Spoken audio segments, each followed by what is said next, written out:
Hello hello guys, guys. Welcome back to our channel. तो कैसे हैं आप लोग? उम्मीद करते हैं आप सब बढ़िया होंगे। अब भी एकदम बढ़िया। तो एपिसोड 16 देखने वाले हैं। एंड लास्ट एपिसोड में क्या हुआ था? 2 दिन का गैप डल गया हमारे, थोड़ा सा माइंड से स्लिप हो जाता है।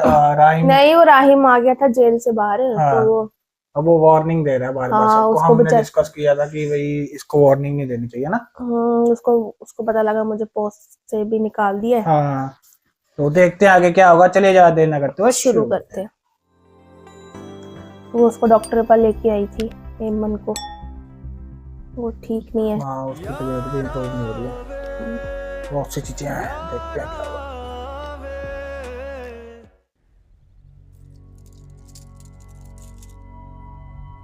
इसको कहाँ लेके जा रहे? कोर्ट में पेश करेंगे। क्या जमाल ने यमन को कत्ल करने की जमाल। कोशिश की थी? आपके ख्याल से ये साबित कर देंगे? कहीं किसी के दबाव में आके प्लान तो नहीं किया गया? आपके ख्याल में जमाल की कितनी सजा मिलेगी? अब क्या पेमन हफीज को भी गिरफ्तार करेंगे? सर प्लीज हमारी बात का जवाब दे सर। देखिए, आप लोग सब कोर्ट आ जाएं। आपके जितने भी सवाल हैं आपको सब जवाब वहीं मिल जाएंगे। पीछे जा करो। कोर्ट सर जवाब देकर दे सर। हफीज भी मौजूद है। अरे जेल पहुंच गई।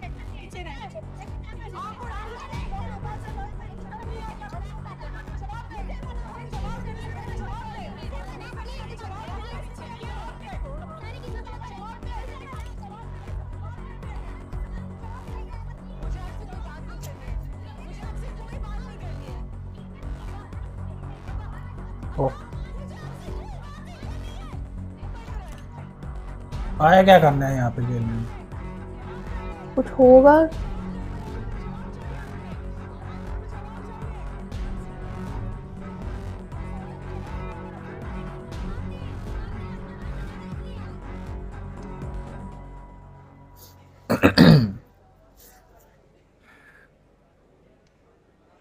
जितना सीरियस ये नाटक में दिखा रहे हैं ना, अटेम्प्ट टू मर्डर का केस को, जितना पुलिस सीरियस ले रही है, लाइटली हूँ।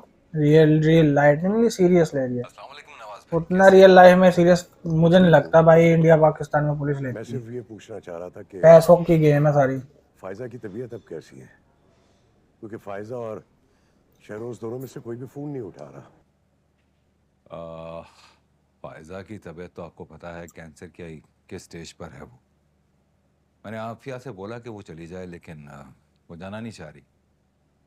तो फिर मैंने ही उसको मशवरा दिया कि वो शेरोज को भेज दे। झूठ बोल रहा।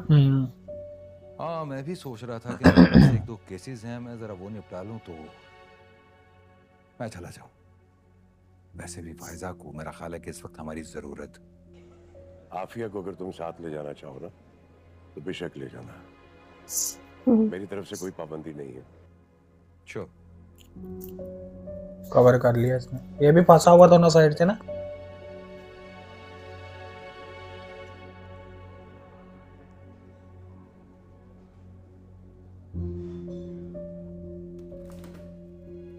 आफिया, मुझे लगता है कि अली नवाज को शक हो गया। क्यों भाई, कुछ कहा उन्होंने आपसे? नहीं, कहा तो कुछ नहीं है, लेकिन फायजा की तबीयत के बारे में पूछ रहे थे। तो आपने कह तो नहीं दिया कि वो बिल्कुल ठीक ठाक है? बेवकूफ समझती हूँ मुझे, लेकिन मैं भी इंसान हूँ, दिमाग में 100 झमेले चल रहे होते हैं। अपनी कोई भी प्लानिंग पहले मुझसे तो डिस्कस कर लिया करो। जी, ताकि आप मुझे नई मुश्किल में फंसाते। क्या क्या मुश्किल में डाला मैंने तुम्हें? राहिम को रिहा करवा के और क्या किया आपने? आफिया, जरूरी था, राहिम के लिए भी और अली नवाज के लिए भी। तुम जानते भी होगे कितना बड़ा रिस्क लिया तुमने। आज नहीं तो कल अली नवाज को पता चलेगा कि राहिम बेकसूर है, तो फिर क्या होगा जानती हो तुम? अल्लाह मालिक है भाई। आप ये बताएं, आपने भी क्या कहा है उन्हें? यही कि मैंने तुम्हें मशवरा दिया था शेरोज को फायजा के साथ यूएस भेजने का। थैंक यू भाई।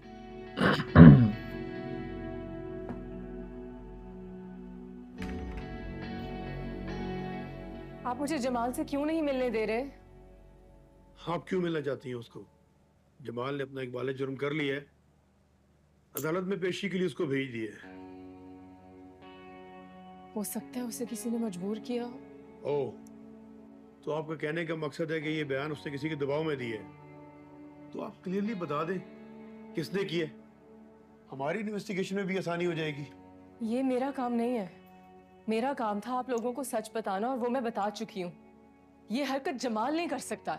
यानी कि आप अभी भी अपने पुराने बयान पर कायम हैं कि आपके साथ पेश आने वाला हादसे का जिम्मेदार राहिम नवाज है।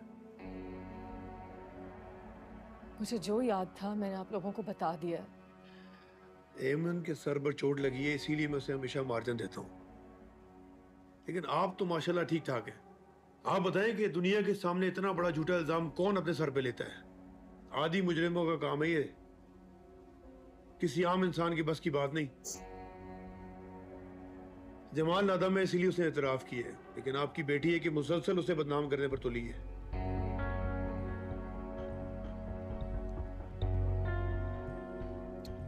शुक्र अदा करो बुजुर्गो कि नवाज ग्रुप वाले अच्छे लोग हैं, वरना जितनी इज्जत की धज्जियां आपकी बेटी ने उड़ा दी है ना उनकी, आपका पूरा खानदान जमीन के नीचे होता।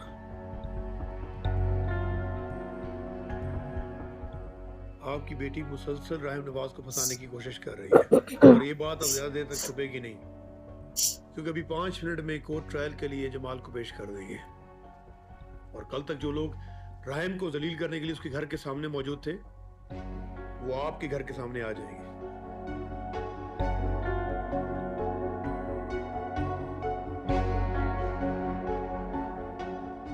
आप लोग जा सकते हैं।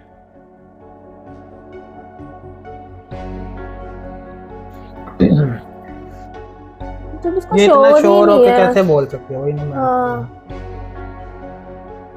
जब ये कह रही है जब कि इसको खुद जितना को मुझे पता याद है कि मेरे को बहुत ब्लर याद आ रहा है, हाँ। फिर भी इतना छोटी से उसका नाम ले रही है राइम का।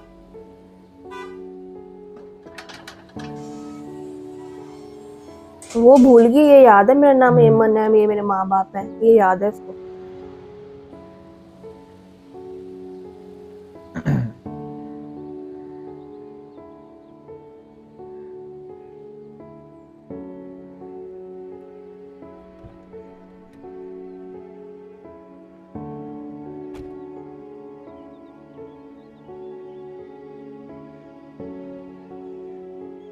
ये भी बात नहीं कर रहा राइम से।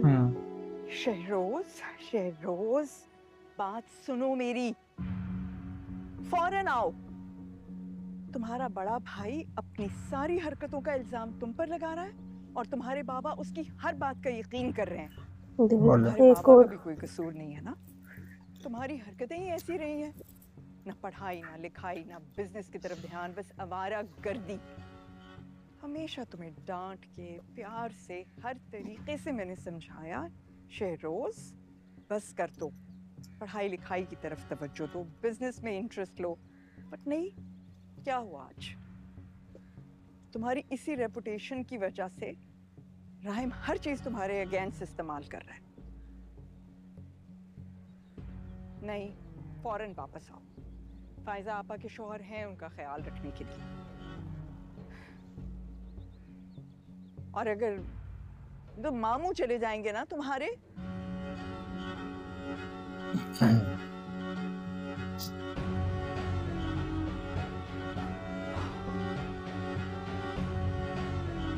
ज्यादा ड्रामा हो गया तो कुछ है ना। एक हस्बैंड को पता नहीं होता मेरी पत्नी भी कैसी है, जैसे ये नवाज है, अली नवाज। और सिंपल सी बात है, कोई भी वाइफ इतनी चालू और गेमबाज होगी ना, हस्बैंड को भी पता होता है मेरी वाइफ कैसी है। हफीज अपने कजन जमाल अहमद के साथ मिलकर राहिम नवाज पर झूठा इल्जाम लगा रही थी। जमाल अहमद का एतराफी बयान, पुलिस ने जमाल अहमद की हिमायत में सबूत जारी कर दिए। जमाल अहमद बगैर किसी बैरूनी दबाव के अपने बयान पर कायम। थैंक गॉड, इल्जाम गलत साबित हो गया। कितनी बड़ी प्लानर होगी ये लड़की। आई एम श्योर बहुत अच्छी तरह सारी प्लानिंग करके अपने कजिन को लेकर ही उस रात हमारे घर आई है। ये कैसी एक्टिंग कर रही है, अभी तो इसके सामने ऐसे बोल रही थी जमाल अहमद का एतराफी बयान, पुलिस ने जमाल अहमद की हिमायत ताकि इसके माइंड में यही रहे कि राहिम ने किया। जमाल अहमद बगैर हाँ? किसी बैरूनी दबाव के अपने बयान पर कायम है। अली, अब तो आपको यकीन हो गया ना कि शहरोज का इस मामले से दूर दूर तक कुछ भी लेना देना नहीं था। राहिम पता नहीं अपने छोटे भाई को इसमें क्यों इन्वॉल्व करना चाहता था। अगर उसको राहिम का मामा दे देना क्लैरिटी। तो वो तो फिर वही है।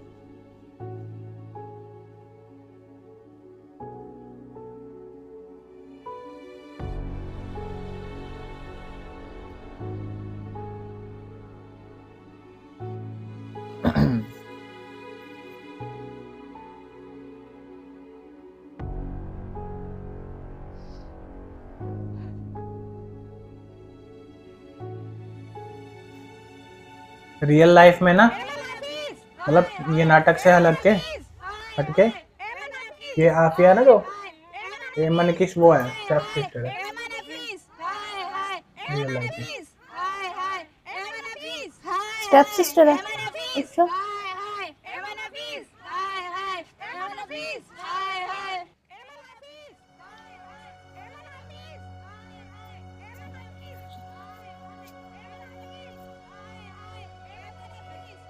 देख रहे हैं अब्बा, बाहर कितना तमाशा लगाया हुआ है इन्होंने।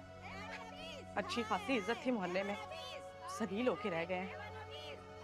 मैं जाके बात करके देखता हूँ इससे। आप कहाँ जा रहे हैं? आप क्या बात करेंगे उनसे? ये हमारे मोहल्ले वाले थोड़ी हैं जिनको आप समझाएंगे और वो आपकी बात मान लेंगे। पता नहीं कौन लोग हैं, सुबह से तमाशा लगाया हुआ है अमन के खिलाफ, और अब हमारे घर पहुंच गए हैं। इज्जत रख ले, आसानी कर दे। हमारी इज्जत तेरे हाथ है, बेटियों वाला हूँ। अल्लाह है मेरे मालिक, लाज रख ले हमारी।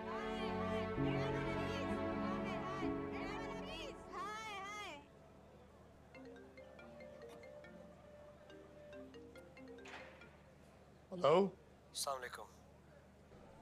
राहिम अली नवाज बात कर रहा हूँ। आपसे एक छोटी सी रिक्वेस्ट थी। वालेकुम सलाम राहिम जी, जी बोले।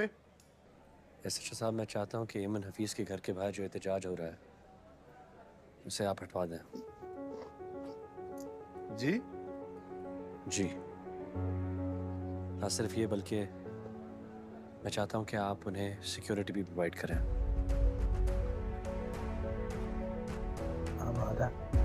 अभी भी रहा मैं इसके दिन में।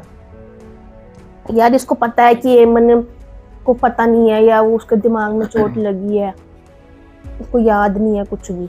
इसको ये पता है कि या तो वो मिली हुई है या कुछ ना कुछ तो है।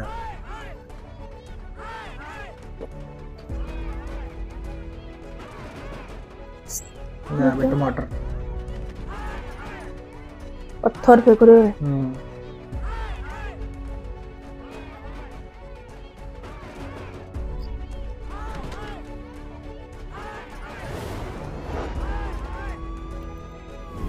आगे पुलिस।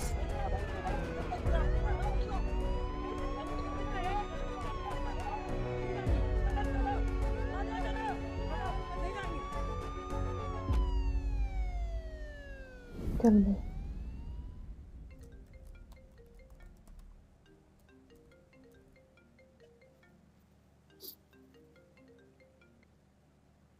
हाँ राहिम, कैसे हो? एमन हफीज़ का क्या कसूर था? क्यों बदनाम कर रहे हैं उसे आप? राहिम, मैं समझा नहीं, तुम क्या कहना चाह रहे हो? मुश्तइल लोगों का एक हुजूम उसके घर के बाहर खड़ा है, उसे लानत मलामत कर रहा है, उसके किरदार पे उंगलियां उठाई जा रही हैं, और आप बहुत अच्छी तरीके से जानते हैं कि वो कसूरवार नहीं है। एक मासूम लड़की को हरास किया गया, उसे मरने के लिए समुंदर के किनारे फेंक दिया गया। गलती से वो बच गई तो उसे फोर्स कर दिया गया कि मेरे खिलाफ बयान दे, और फिर उसी बयान की बेसिस पे आप उसे बदनाम कर रहे हैं। अब भी आप मुझसे पूछेंगे कि मैं क्या कह रहा हूँ? राहिम, मेरी बात सुनो, मैं ये सब नहीं करवा रहा हूँ। ये सब मीडिया। प्लीज स्टॉप इट मामू, stop insulting my intelligence. Rahim, क्या हो गया तुम्हें? ट्रस्ट मी, मेरा इसमें कोई दखल नहीं है। मैं सॉरी, बट मैं आपकी किसी भी बात पे एतबार नहीं कर सकता।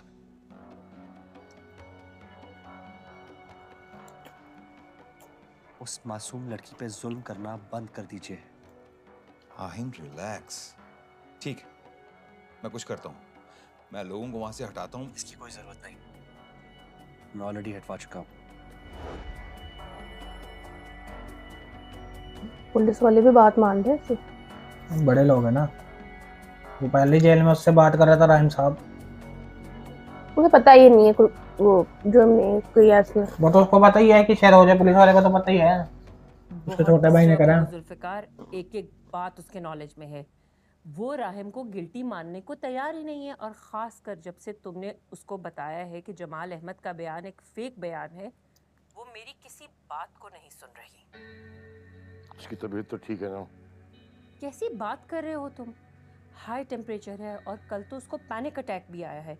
मैं एक सेकंड उसके पास से नहीं हिली, माँ हूँ मैं उसकी। खुद से दूर करके तो मैं और भी परेशान हो गया हूँ। वो है कि बात मानने को तैयार ही नहीं है। तुम बताओ मुझे, क्या ऐसा नहीं है कि अली नवाज ने अपने बेटे के लिए उस लड़के को खरीद लिया? ऑब्वियसली मेरा भी यही ख्याल है। सारी दुनिया को इस बात का पता है, लेकिन वो मानने को तैयार नहीं। बहुत मोहब्बत करती है वो राहिम से, और उसका ये कहना है कि वो लड़की और उसका फियांसे मिलकर राहिम को फंसाने की कोशिश कर रहे हैं। पता है जुल्फिकार, वो तो इस बात से भी परेशान है कि राहिम के खिलाफ होकर वो कहीं कोई गलती तो नहीं कर रही। मैंने उससे दूर इसलिए भेजा था कि वो इस सारे मामलात से दूर रहे। पर अब तो ये एंगेजमेंट ही खत्म कर चुकी है, रिंग घेर चुकी है ये ना। तो उससे कहो वापस आ जाए। ओह कम ऑन जुल्फिकार, तुम्हें क्या लगता है मैं उसका ख्याल नहीं रख सकती? माँ हूं मैं उसकी। मैंने ऐसा कुछ नहीं कहा Farida. Anyway, I'll talk to you later.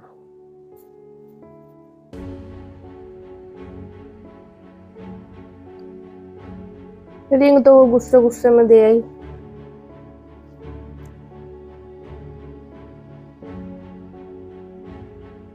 ऐसे गुस्सा गुस्सा में देना कोई मजाक थोड़ी है, एंगेजमेंट तोड़ दी। अब आपसे क्या छुपाना। देखिए बहुत मामूली से लोग हैं हम, हमारे पास कोई पैसा वैसा तो है नहीं, ना ही हमारे बड़े लोगों से कोई ताल्लुकात है।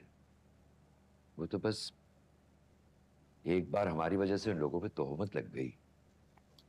अब दोबारा ये आप कैसे कह सकते हैं कि तोहमत लग गई है? देखो ना, क्या वाकई आपने उसे बेकसूर समझ लिया है? आपको नहीं लगता कि आपके भांजे को खरीद लिया गया है?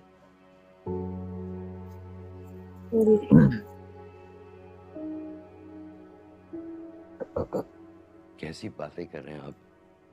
भांजा है मेरा, सगा भांजा है। तो आपके ख्याल से आपका भांजा देख नहीं सकता?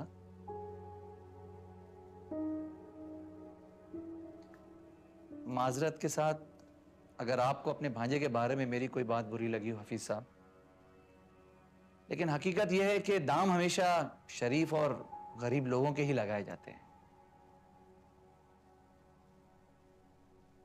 चलिए आप ऐसे समझ लें हफीज साहब कि आपके भांजे को डराया गया हो, धमकाया गया हो, या वो किसी किस्म के प्रेशर में आ गया।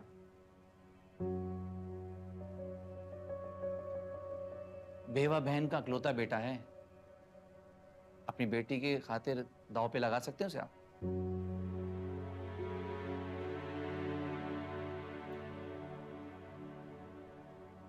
मुझे लग रहा है आफिया ने भेजा इसको भड़काने के लिए इनको। मेरे ख्याल में जब मैं ढीला आया ना तो पड़े। मैंने आपको अपना तारुफ कराया था, आप लोगों ने शायद ध्यान से सुना नहीं।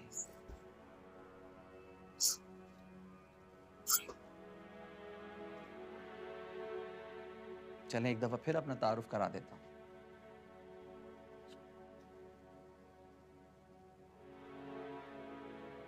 बैरिस्टर मुइन अहमद शाह नाम है मेरा। आपकी बेटी की उम्र से ज्यादा वकालत का तजुर्बा रखता हूं मैं। और ले आया, उसने वकील भेज दिया केस लड़ने के लिए इनकी तरफ से ना। लंदन के टॉप 50 बैरिस्टर्स में मेरा नाम आता है। अभी 8 साल पहले ही पाकिस्तान आया हूं और इस तरह के केस में फ्री ऑफ कॉस्ट लड़ रहा हूं।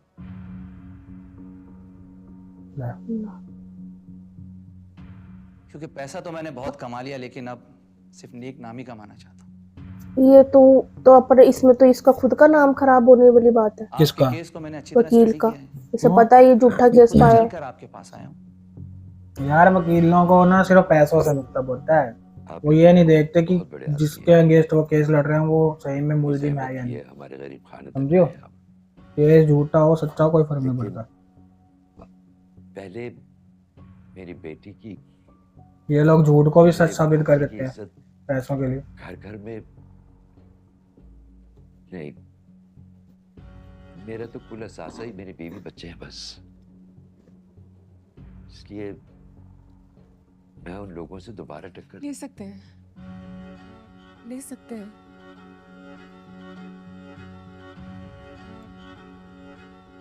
मुझे बैरिस्टर साहब की ऑफर कबूल है। तुम चुप करो ना। अम्मी, तुम्हारे अब्बू बात कर रहे हैं। अम्मी। बेटा कुलसुम ले जाओ उसे। खुद को कुछ याद नहीं है केस लड़ने की बात तो। उठो उठो यहाँ से। कुछ पूछो तो उसको याद नहीं रहता केस लड़ना। अच्छा यार इतनी सी बात है, उसके घर वालों को इतना भी या एमन को इतना भी वो नहीं है कि मैं जहाँ से पे जॉब करती थी अभी तक वहाँ से मुझे सैलरी आई। बहुत माजरत खाऊं, उनका घर चल रहा है अभी तक, वो सैलरी भेज रहा है कि ये ठीक हो जाएगा, इलाज करवा रहे हैं। लेकिन आप मेरी मजबूरी को समझिए। मेरे छोटे बेटे को ल्यूकीमिया है।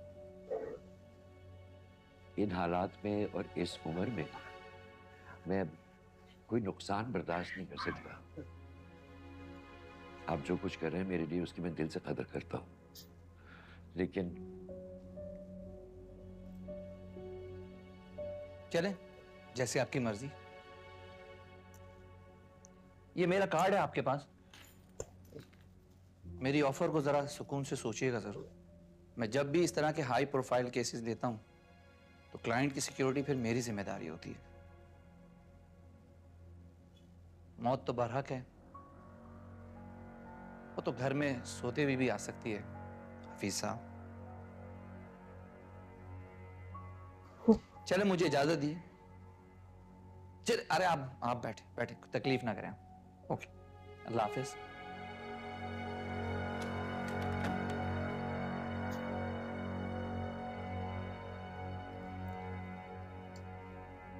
हार देगा कोई।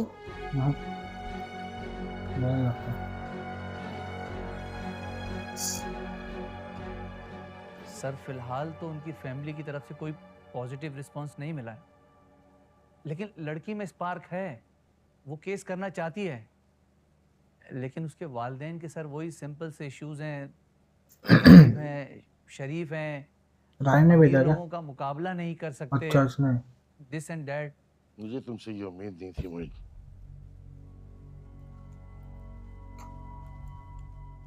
अगर वो डर रहे थे तो उन्हें हिफाजत की गारंटी देनी थी। लालची थे तो उन्हें पैसों का लालच देना था। आजकल के दौर में 2-4 करोड़ में अच्छे से अच्छा बंदा डगमगा जाता है, और मुझे नहीं लगता कि उसके बाप की खुददारी की कीमत इससे भी महंगी हो सकती है। सर मैंने उन्हें बताया भी था और कहा भी था। कहने और सुनने का वक्त नहीं रहा है मोइन। फोर्सफुली बात करनी चाहिए थी, मजबूर करना था उन्हें। और अगर बताइए करना चाहता रायन को गिल्टी है ना, तो उन्हें मेरा नाम बताना था ना। सर आप मुझ पे यकीन रखें, वो मुझसे राब्ता जरूर करेंगे।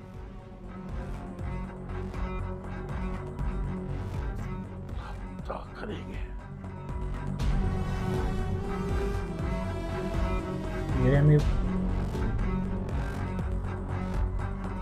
सारे ही मतलब राइम और उसके बाप की तरफ से बढ़ गया ना, घर वाले भी बाहर वाले भी।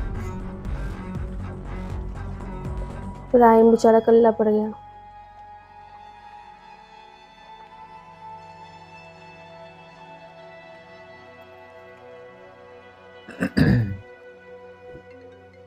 ये रिलैक्स है, ये कुछ नहीं कर रहा अभी तक।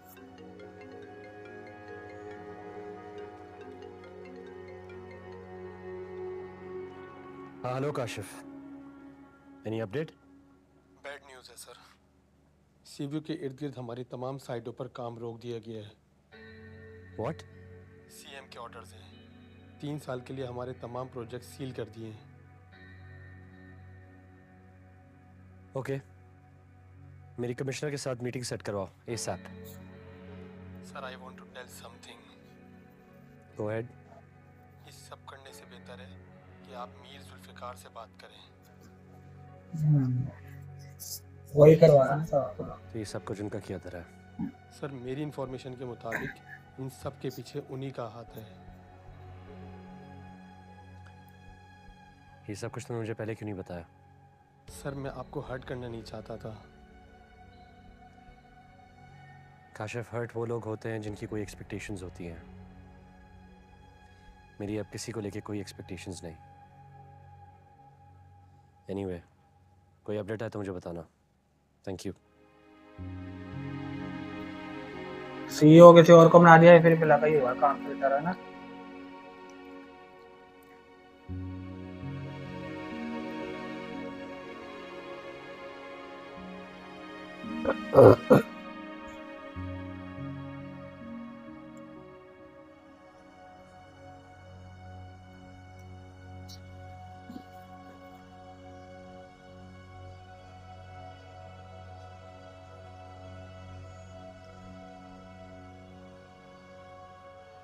बहुत गिल्टी माँ, क्योंकि उसने सिर्फ गलती नहीं की ना, बहुत बड़ा गुनाह किया। वो सिर्फ तुम्हारा नहीं, जमाल का भी गुनाहगार है। बहुत मुश्किल है मेरे लिए ये बात कहना, लेकिन जमाल को भी मेरे बेटे ने इस सारे मामले में फंसाया है। मेरे को तो ये नहीं समझ आ रहा है इसका दिमाग कब ठीक होगा। सबको सूली पे चढ़वा देगी। आपकी बेटी की उम्र से ज्यादा वकालत का तजुर्बा रखता हूँ। लंदन के टॉप 50 बैरिस्टर्स में मेरा नाम आता है। अभी 8 साल पहले ही पाकिस्तान आया और इस तरह के केस में फ्री ऑफ कॉस्ट लड़ा, क्योंकि पैसा तो मैंने बहुत कमा लिया, लेकिन अब सिर्फ नेक नाम ही कमाना चाहता हूँ। आपके केस को मैंने अच्छी तरह स्टडी किया है, जब ये खुद चलकर आपके पास आया हूँ।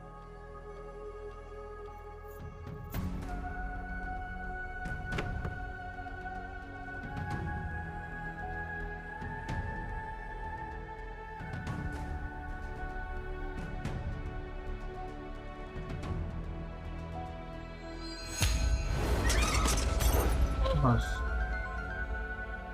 यही हिल जाता दिमाग का।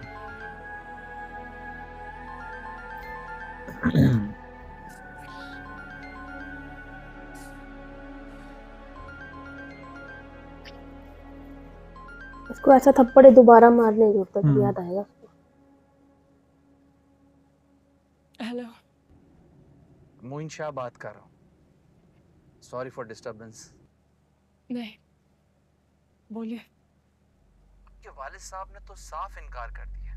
देखिए मिस हेमन, मैं समझता हूँ कि आपको बुज़दिली का मुजाहरा नहीं करना चाहिए।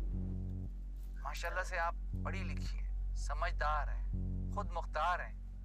अगर आप जैसे लोग भी अपने हक में बोलने के बजाय चुप होके बैठ जाएंगे, तो फिर उन मजलूम और मासूम औरतों की नुमाइंदगी कौन करेगा?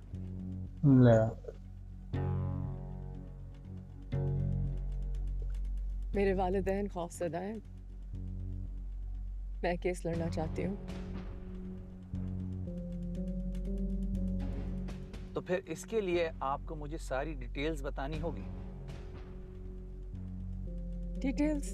चलें, आप पहले ये तो कंफर्म कर दें कि आप पे मर्डर अटेम्प्ट राहिम नवाज ने ही किया था। जी जी।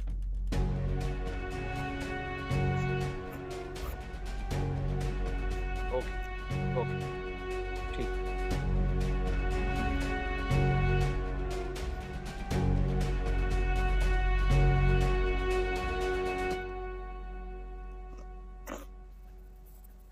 यार मेरे हिसाब से कोर्ट को तो ये बोलना चाहिए, जब तक इसकी दिमागी हालत ठीक नहीं हो जाती हमें इसका कोई भी बयान जो है वो नहीं मान सकते। सही है ना? जब तुम्हारे अब्बू ने मना किया था तो तुमने उस वकील को हाँ क्यों की? सही बात है। तो क्या कहती हैं अम्मी, आप बताएं। जिस इंसान ने मेरी जिंदगी को एक पहेली बना दिया, आप चाहती हैं मैं उसे यूं ही जाने दूं? रात भर ये सोच के नींद नहीं आती कि जिस दरिंदे ने मेरी जिंदगी बर्बाद कर दी, मुझे मेरी जात में कैद करके खुद खुली फिजा में मुंडलाता फिरे। जी तो करता है कि अपनी बेचारगी और अपनी बेबसी पे मातम करूं। मैं जब तक उसे उसके मुंतकी अंजाम पे नहीं लाती, मैं चैन से नहीं बैठ सकती अम्मी। मैं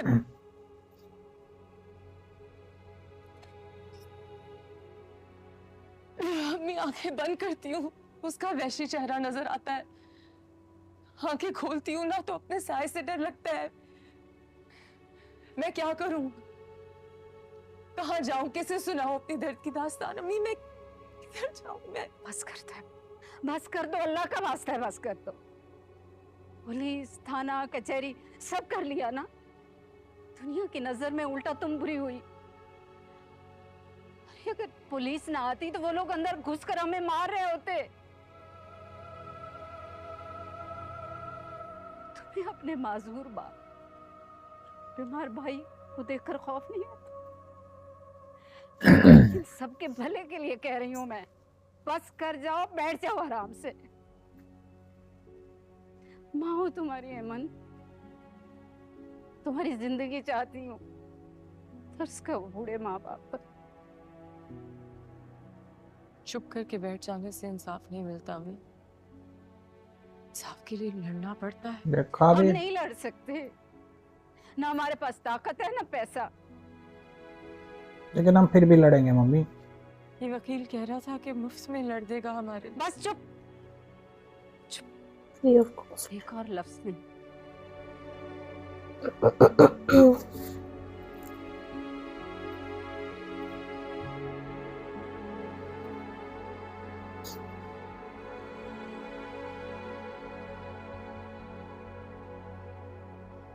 शेरोज अगर इसके सामने आए तो पहचान लेती है।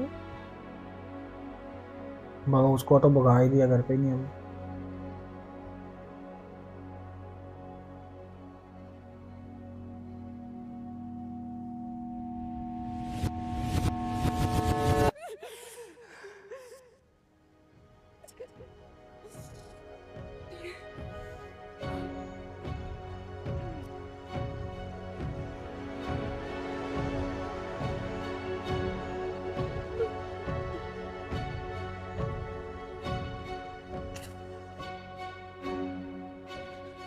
तुम मेरी जिंदगी के वो वाहिद इंसान हो जिससे मेरा रिलेशनशिप हमेशा से बड़ा एक्सट्रीम रहा है। लेकिन अब फर्क सिर्फ इतना है कि पहले ताल्लुक मोहब्बत का था, राहिम आया बात करने, अब नफरत का है। एनीवेज, बताओ क्या लोगे तुम? थैंक यू, आपने अपना कीमती वक्त दिया, मेरे लिए इतना ही काफी है। अरे मैंने तो तुम्हें अपनी दुनिया की सबसे कीमती चीज, अपनी बेटी का हाथ, तुम जैसे नाकदरे के हाथ में दे दिया, तो फिर वक्त क्या चीज है? माहिन आज भी मेरे लिए काबिल इज्जत है, उतनी जितनी पहले थी। मेरे अंकल एक मिसअंडरस्टैंडिंग सब कुछ तबाह कर दिया। तबाह बर्बाद तो अब मैं करूंगा अली नवाज को। अपनी बेटी के एक एक आंसू का बदला लूंगा, सूद समेत।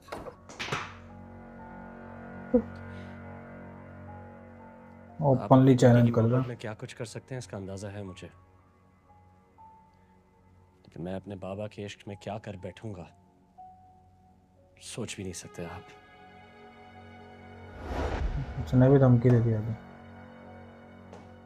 आज तक अली नवाज की सबसे बड़ी सपोर्ट मैं था, लेकिन अब जिंदगी के हर मोड़ पे इसके सामने रुकावट बन के खड़ा होगा।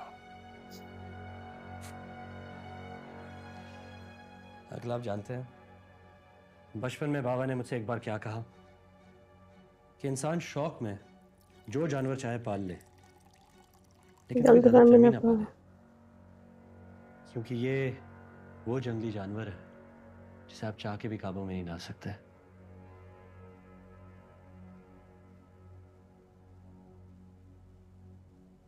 गलतफहमी है आपकी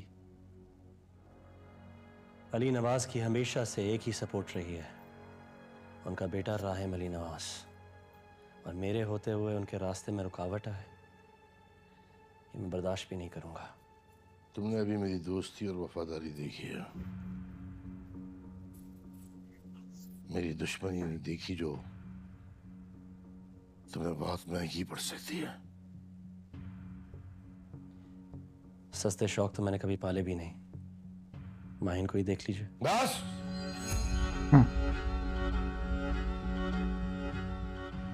मेरी बेटी का नाम अपनी जुबान पे मत लेना, वरना मैं भूल जाऊंगा कि तुम इस वक्त मेरे घर पे मेरे मेहमान बनकर आए हुए हो।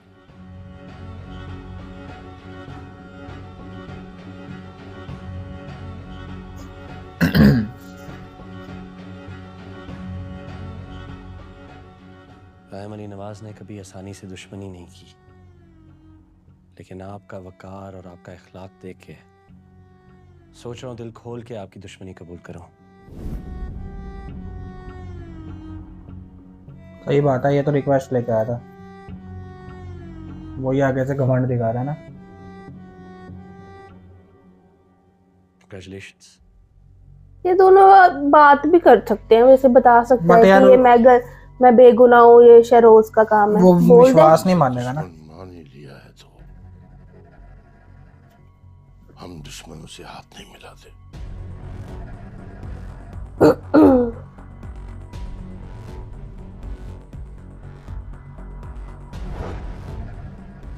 अब तुम जाके जंग की तैयारी करो। आप क्या जंग लड़ेंगे, आप तो पीछे से वार करने लगे हैं। जंग लड़ने के लिए जरूरी होता है कि आप मैदान जंग में उतरें और अपने दुश्मन की आंखों में आंखें डालकर उसके रूबरू होकर जंग लड़ें। अच्छा चलो, अगर तुम्हारी यही ख्वाहिश है तो यही सही। आज के बाद तुम मुझे हमेशा अपने सामने खड़ा पाओगे।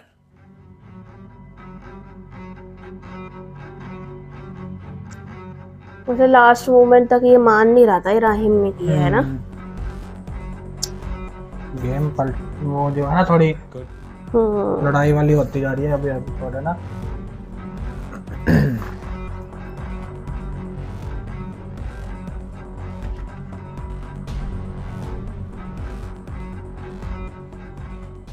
मीर जुल्फकार से दुश्मनी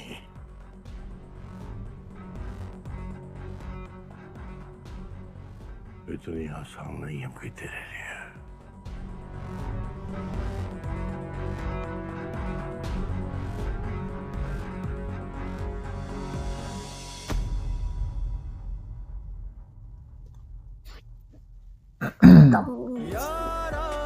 इस एपिसोड में मतलब ऐसे दिखाया गया ना, मतलब प्रेफरेंस सेट करते दिखाया कि आगे क्या क्या होगा, है ना। वो उधर से केस लड़ने के लिए बोल रही है, वो भी ये इसका अपना चल रहा है, उसकी माँ का अपना चल रहा है।